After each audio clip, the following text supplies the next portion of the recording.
ఒక నర్సు ఇలా చెప్పిందంట, రాత్రి 2 గంటలకు నేను రౌండ్స్కి వెళ్ళినప్పుడు ఒక చిన్న పిల్లవాడు బెడ్ మీద కూర్చొని ఎవరో కనిపించని వాళ్ళతో మాట్లాడుతున్నాడు. ఆ నర్స్ అడిగిందంట, ఎవరితో మాట్లాడుతున్నావు బాబు అని.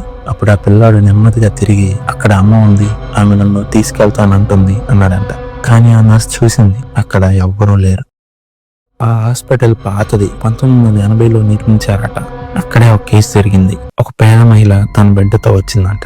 అయితే ఆ సమయంలో డాక్టర్లు ట్రీట్మెంట్ కోసం చాలా లేట్ చేశారు. ఆ బిడ్డ అక్కడే చనిపోయిందని. వాళ్ళమ్మ అది తట్టుకోలేక అదే వార్డులో తన బిడ్డని ఒడిలో పెట్టుకుని ఆమె కూడా ప్రాణాలు తీసుకుందంట.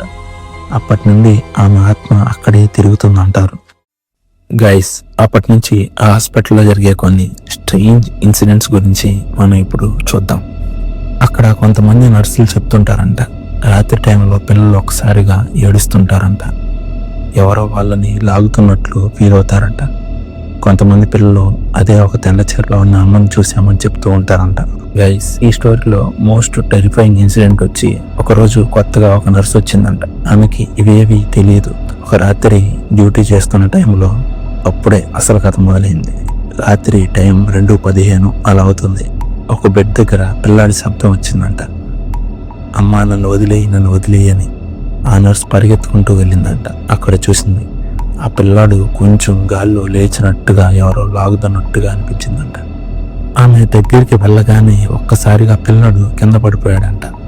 కానీ ఆమె చెబుతుంది, ఆ సమయంలో బెడ్ కింద ఎవరో కూర్చొని ఉన్నట్టు కనిపించింది అని. ఆమె టార్చ్ లైట్ వేసి చూసిందంట. మొదట ఏమీ కనిపించలేదంట. కానీ నెమ్మదిగా ఒక ముఖం బయటకు వచ్చిందంట. తెల్ల చీర, పొడవాటి జుట్టు, కళ్ళు మాత్రం పూర్తిగా నల్లగా ఉన్నాయంట.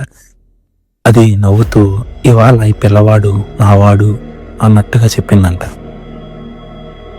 హే గైస్, ఈ స్టోరీలో పీక్ హారర్ మూమెంట్ ఇది. మరుసటి రోజు ఆ పిల్లాడు చనిపోయాడంట.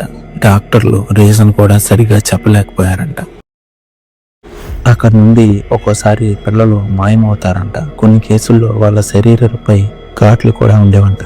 అయితే వాళ్ళందరూ ఒక విషయం గ్రహించారు, ఆ ఆత్మ పిల్లలను తీసుకెళ్తోంది. ఎందుకంటే ఆమె తన బిడ్డను కోల్పోయింది కాబట్టి. ఆ హాస్పిటల్లో ఒక డాక్టర్ ఈ విషయం తెలుసుకోవాలని డిసైడ్ అయ్యాడంట. ఒక రాత్రి అతను ఒక్కడే ఆ వార్డులో ఉన్నాడంట. రాత్రి టైం 2:30 అయ్యేసరికి అక్కడ వాతావరణం అంతా చల్లబడిపోయిందంట. వెనక నుండి ఒక వాయిస్, డాక్టర్ అని. అతను తిరిగి చూశాడంట. ఆ దెయ్యం ఎదురుగా నిలబడి చూస్తూ ఉందంట. ఆమె చేతిలో ఒక చిన్న పిల్లాడు ఉన్నాడంట. కానీ ఆ పిల్లాడి శరీరం సగం తిన్నట్టుగా ఉందంట. అది చూసిన డాక్టర్ షాక్ అయ్యాడంట. పరిగెత్తడానికి ట్రై చేశాడంట. కానీ కాళ్ళు కదలట్లేదంట. ఆమె నడుచుకుంటూ దగ్గరికి వచ్చిందంట. నా బిడ్డని ఎందుకు కాపాడలేదు అని అడిగిందంట. అతను పెద్దగా కేకలు వేస్తున్నాడంట. మరుసటి రోజు ఆ డాక్టర్ అదే వార్డులో మృతదేహంగా కనిపించాడంట. కళ్ళు పెద్దగా తెరిచి భయంతో. అప్పటి నుండి ఆ వార్డు క్లోజ్ చేశారంట. రాత్రి 2 గంటల తర్వాత ఎవ్వరు వెళ్ళారంట. ఇది నిజమా కాదా మనకు తెలియదు. కానీ ఆ హాస్పిటల్లో పనిచేసే వాళ్ళు మాత్రం ఇప్పటికీ చెప్తుంటారు, ఆ రాత్రి 2 గంటలకి పిల్లల ఏడుపు ఇంకా వినిపిస్తుందని. ఈ స్టోరీ వినిపించేది ఎక్కడో కాదు, హైదరాబాద్లోని ఒక పాత హాస్పిటల్. ఈ వీడియోకి ఇంతే గైస్. నెక్స్ట్ వీడియోతో మళ్ళీ కలుద్దాం. వీడియో నచ్చితే ఏం చేయాలో మీ అందరికీ తెలుసు. లైక్, షేర్, కామెంట్, సబ్స్క్రైబ్ చేయడం మాత్రం అస్సలు మర్చిపోకండి.